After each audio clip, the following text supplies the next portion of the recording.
Oh my gosh. Look at this animal. It's a zonkey. It's a zebra and a donkey mixed together. This is a real animal. This really was born recently. And, it's just so cute. We're going to talk about inferencing again. Here we go. What is an inference? It is taking what the author shows you with a picture or writes in words, then adding it to what you already know, called schema or background knowledge.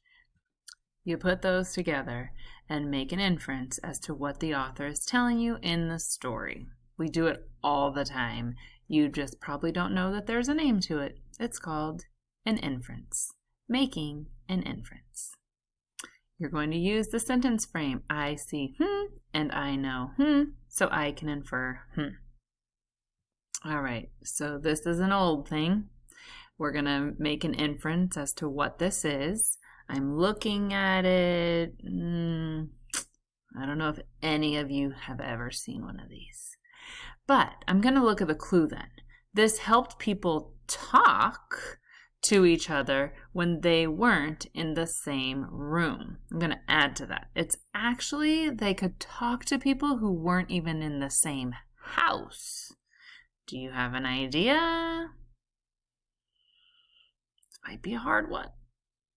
Did you guess a phone? I don't know, because I don't even know if you know what this picture is. This is a phone. This actually, people would pick this up and they'd hold it up to their ear and they would talk to people. And then this is, this looks like buttons, but these have circles and you have to go around and then go back and go around again. That's called a phone.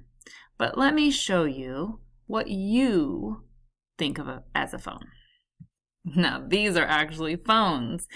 These were some of the old cell phones, and this one here on the end is what people refer to as a flip phone. You'd have to flip it open.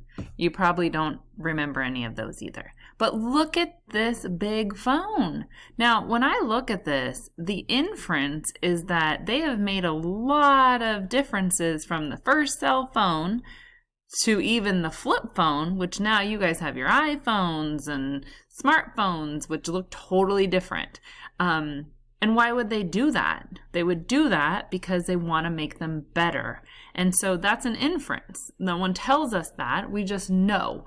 We don't really want to walk around and hold this up. This looks heavy. So an inference here would be that they wanted to make the cell phones smaller. Okay, so see, you're using inferencing all the time. I figured you'd really like this picture. So look at this. Nope, I wouldn't do it. Are they jumping off a mountain or out of a plane? Well, what do you see? Doesn't look like they're jumping from a mountain. I see, I don't know, it even looks cloudy. They're probably above the clouds. What do I already know? Well, I know that they could not jump like this off of a mountain. And so it would have to be, I have to infer that this is jumping out of a plane. This is a funny question. Does their backpack have a parachute or school supplies? Well, I'm going to infer that if it's a school backpack, they're dead. That's a good inference. However, I don't answer the question if I infer that. The inference that I'm going to make is that this is going to have a parachute because I see this man jumping out of an airplane and I know that if you don't have a parachute, you're not going to live. So this has to have be a backpack with a parachute. Are they more likely to be tourists or in the military? Well, I see army pants or marine pants, whatever. I'm not really too sure. Camouflage, that's the word I'm looking for. I see camouflage pants. And when I see that, I think more of military.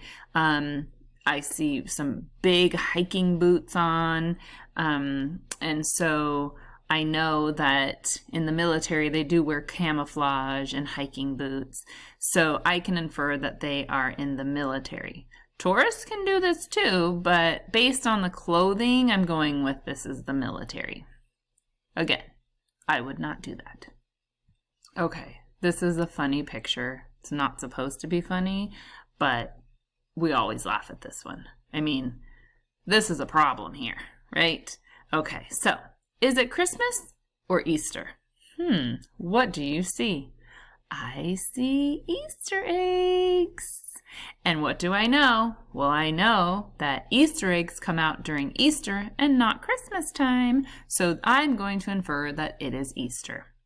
Did he fall down or stop to rest? Toddlers are strange creatures, so we could go either way here, but we're going to make an inference based off what we see.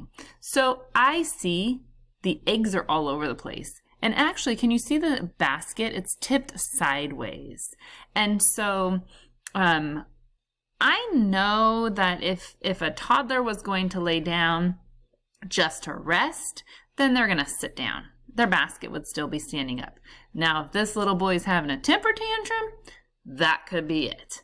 But that's not in my question. So I have to look at my question. Did he fall down or stop to rest? I can infer that he fell down. Did he just start the egg hunt or not? Well, unless his mommy went and collected all these eggs for him, I think that he has a lot of eggs here already. Toddlers move pretty slow when they're doing an Easter egg hunt.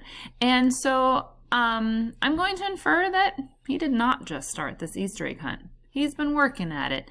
He probably tripped over a rock and, oh, there's even an egg behind him. That was a pretty big fall. Or maybe he just hasn't picked that one up yet. We're going to end today with my little friend Giraffe. How cute is he or she? Not sure, but oh my gosh, so cute. All right, people, have a great day.